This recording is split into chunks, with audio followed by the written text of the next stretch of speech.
बिस्मिल्लाहिर्रहमानिर्रहीम। मैं हूं हसीन सलमान और आप देख रहे हैं मेरा चैनल किताब दोस्ती ना तमाम। आज जिस किताब का हम जिक्र करेंगे वो मेरे हाथ में है जी, मौज़म अली। नसीम हिजाज़ी साहब की लिखी हुई ये किताब, ये नावल। नसीम हिजाज़ी साहब किसी तारुफ के मोहताज नहीं है। एक ऐसी शख्सियत, ऐसे लिखने वाले कि जिन्होंने अदब के हवाले से तो काम किया ही किया है, जाहिर है, लेकिन जो कैरेक्टर बिल्डिंग की है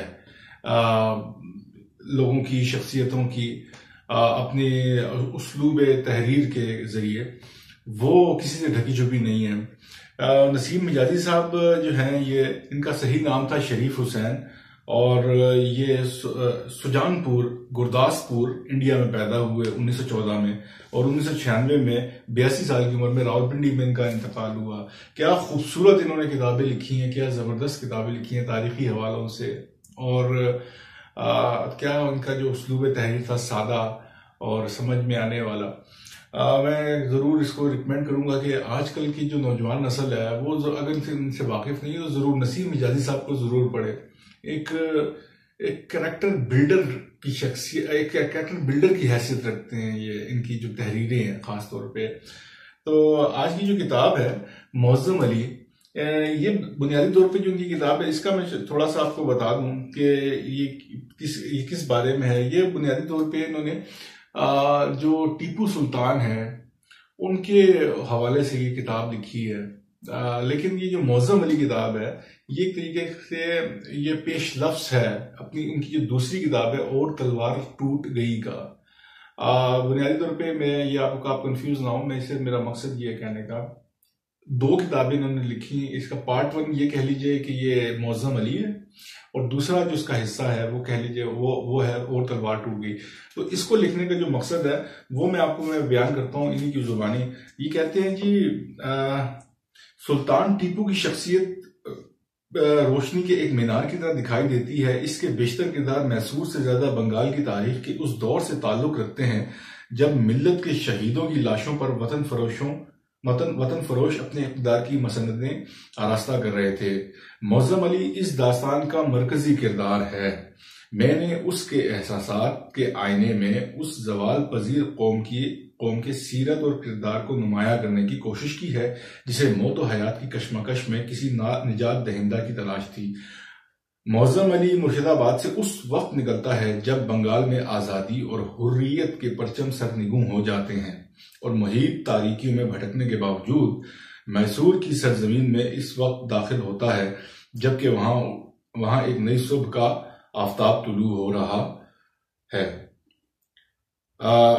इस आफताब का उरूज, इसकी दरख्शंदगी और ताबानी, और फिर इसका गुरूब मेरी आइंदा तसनीफ और तलवार टूट गई का पस मंजर है। बाल्फाज दीगर मौज़म अली उस खैराज अकीदत की पहली किस्त है जो मैं सुल्तान शहीद अलैहि रहमा को पेश करना चाहता हूँ। मैंने अभी आपको जैसे कहा था ना कि इसका जो दूसरा पार्ट है उसके ऊपर ये इसका एक पेश लफ्ज कह लीजिए।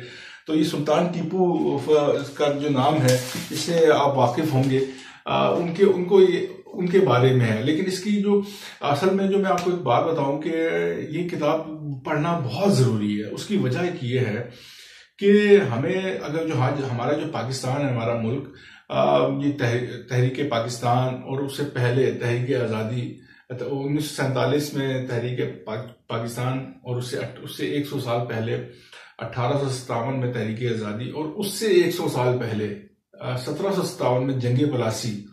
ये पूरा तसलसल है। तो ये जो किताब है ये आपको पूरी की पूरी तारीख को आपको वाज़ेह करके रख देगी कि ईस्ट इंडिया कंपनी का कैसे क़याम हुआ। ग़ालिबन 31 दिसंबर 1600 ईस्वी को ईस्ट इंडिया कंपनी का क़याम अमल में आया था। तो वो क्यों आया औरंगजेब आलमगीर की वफात के बाद।